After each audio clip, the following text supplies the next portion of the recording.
The deep Florida freeze last weekend was fueled by a rapidly intensifying storm system along the East Coast. It sent temperatures plummeting into the mid-20s in many citrus-growing counties, cold enough to injure fruit and trees after just a few hours. Now, growers are taking stock of the damage as yet another weather disaster adds pressure to an industry already struggling to survive. We had quite a bit of ice that was left over leading into Sunday night. It didn't get warm enough to melt off all the ice we had formed from running the night before.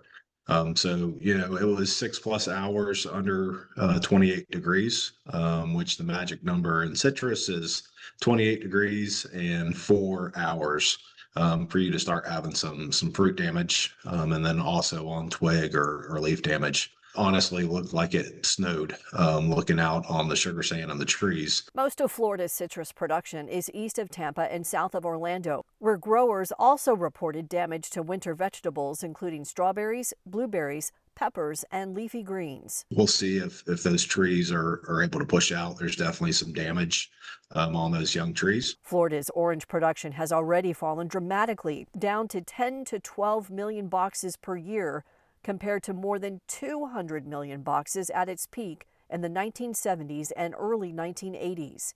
Growers say this freeze was far more intense and far more dangerous. The multi-day freeze in late January and early February forced many farmers to rely on aggressive irrigation techniques, spraying trees continuously to create protective layers of ice.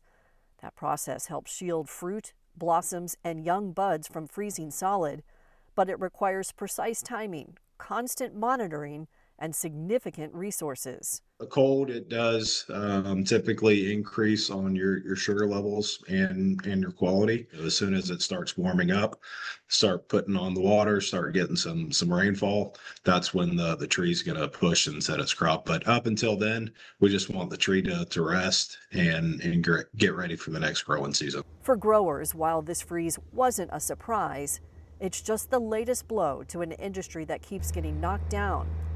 And as the weather grows more extreme, the question isn't if this happens again. In a state built on sunshine, it's the cold that's now changing their landscape. For Florida Storms, I'm meteorologist Leslie Hudson.